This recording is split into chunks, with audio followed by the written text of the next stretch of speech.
gonna actually start. Okay, today's activity is the role play. So I need the engineers, policymakers, and business leaders. So the task today, you're gonna debate how industry standards can both drive innovation and ensure safety. So we're gonna use Tesla for today. So my business leaders, can you debate with the engineers and with the policymakers? What is your thoughts about how can this company ensure safety?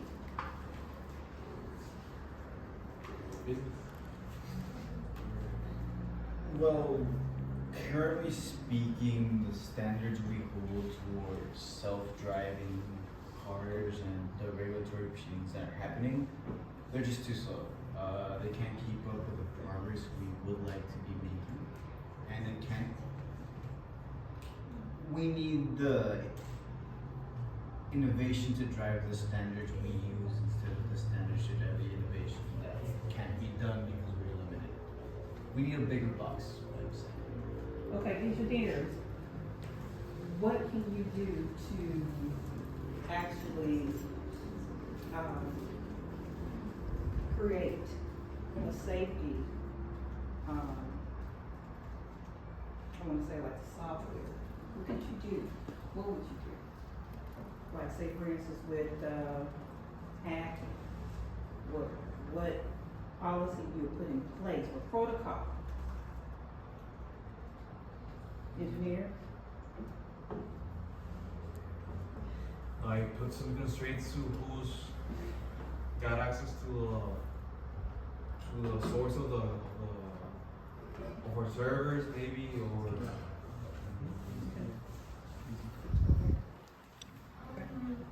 I think, first of all, having a set of rules and protocols and coming together to see what things we have to consider that we might not have in place yet to prevent future threats and also learn from either our company's mistakes or other companies that also have autonomous vehicles to ensure the safety of the people using them and the workers. Okay. Does it work for you business leaders? I think it'd be quite complicated to get the type of connection that would be like with other electric vehicles. I think it'd be really hard to get it on a connected web. Maybe I could see it possible to get them on like local, maybe cellular networks, and that could possibly work. Here's just where the engineers come in. I think we can come together with the business leaders because we have different perspectives and we have different needs that need to be fulfilled for the company and see what things we have to take into consideration both from the engineering perspective and from the business perspective and write down the issues that we have and how to solve them. Okay, policymakers. First of all, we think that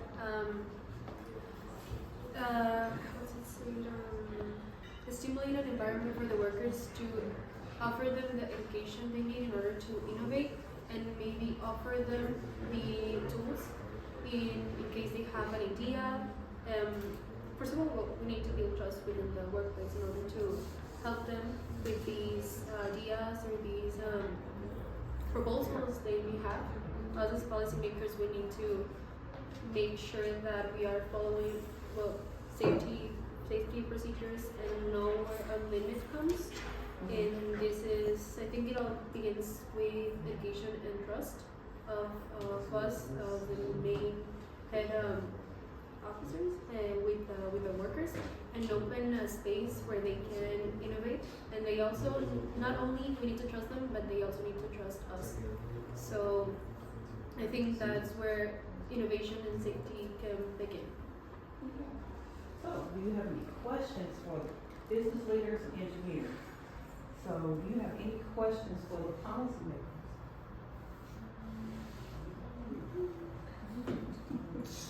no questions. What things should we change in order to ensure the safety of our users? How can we be better? Maybe, well, not maybe, we should follow a strict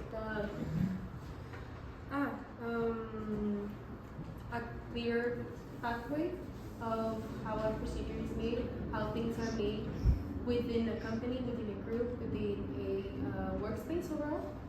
And then, first of all, we need to ensure that our workers are following the safety measures, let it begin with the clothes they need to wear, the safety shoes they need to wear, the just safety gear, and therefore understand that they follow our rules, they follow the ethics of the company, and that's when we begin to build this trust that I was mentioning before, and that's where it all begins, and that's when we can open new doors for them, and to innovate and to start, well, to innovate with their proposals, because sometimes the workers are the ones that see what's going on, what are the errors that might be presented with the service, with the product, not exactly the CEO. So they are the ones that are within production. So also we need to listen to them, but of course, as I was saying, first of all, we need to make sure that everyone is following the ethics and the policies, and maybe come to a safety goal.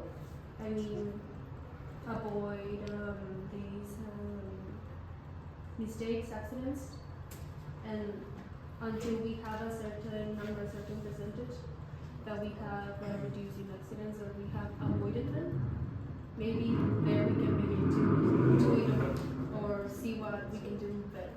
Not only for us, for the company, for the profit, but also for workers.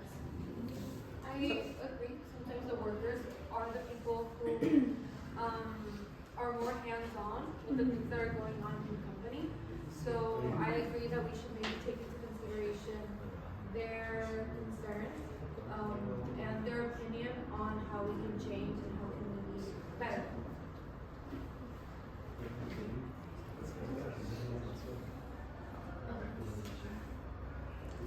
Okay, policymakers, you have any questions for the engineer? We're ready. What type of light production would you guys have and need to be ordered to function more effectively and have the most minimal amount of risks and safety issues? In our production, In our production line. Maybe standardize the process that we have and automate it so that we have the least amount of people possible in there to reduce accidents. No? Business leaders? All You this have any questions for the policymakers? all this sounds really expensive. This sounds pretty expensive, and I don't think it's focusing on the main concerns. Safety regulations are already in place. I'm not saying that they shouldn't improve. I'm just saying they should be very specific improvements. For example, we as Tesla represent a company that has a car that is electric. It does not have an engine. One of the current policies that include crash testing is a really good crash test. It is a standardized crash test. It happens for every car. However, it doesn't account for the fact that Tesla has certain crumple zones, and it doesn't properly measure how effective it is when it comes to taking a crash, I guess. What my point here being that there's certain policies that are really redundant that I think could be improved or removed fully. In turn, adding certain safety regulations where they count, like you said, employee benefits, employee safety, making sure everything's up to par. But yeah, I'm just saying that this is just one of many. There's other concerns that I have when it comes to research and development. Currently, we're being very limited in what we can actually do. An example of this being one of the new batteries we just came out with. It's overcapacity in its new architecture, and we cannot run it in the newer models that we're taking out, but this is because it's not approved. And though it works fine, it's not cost efficient to make, so we just don't make it. Okay. And those are things to also take into consideration. Maybe the pattern that we are mentioning, it works, it will improve a lot the car, but if it's not cost efficient for us as a company, why should we bring it to the market? Maybe because of the pressure, because we want that desire of hunger to innovate and be on top of the market. Maybe that can hurt our market, maybe that can hurt us economically speaking. So I also agree with the fact that in even the smallest details we need to take them into consideration before launching something new. And if it's maybe not, I'm gonna compare a little bit here with the cruise case study, where they were rushing to come up with these cars, but at the end they started to get a lot of complaints, a lot of safety irregulations or accidents outside with the real customers, with real users. Us as a company that's already placed at a higher market position, we have to avoid that and ensure safety not only for the workers but also for the users and the customers and the people that are going to be using and driving our cars. Okay, engineers, last question. What do you have, what questions do you have as a business leader?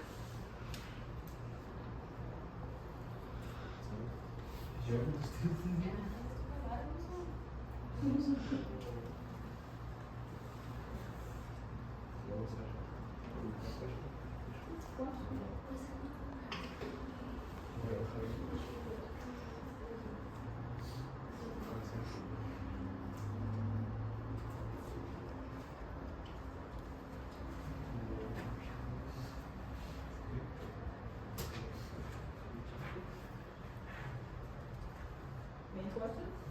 No? Alright, well, thank you. Look like we're in good time. Okay. So, you can start on your case study, and we will, present it to the fire. We're going to leave it. Okay? Alright.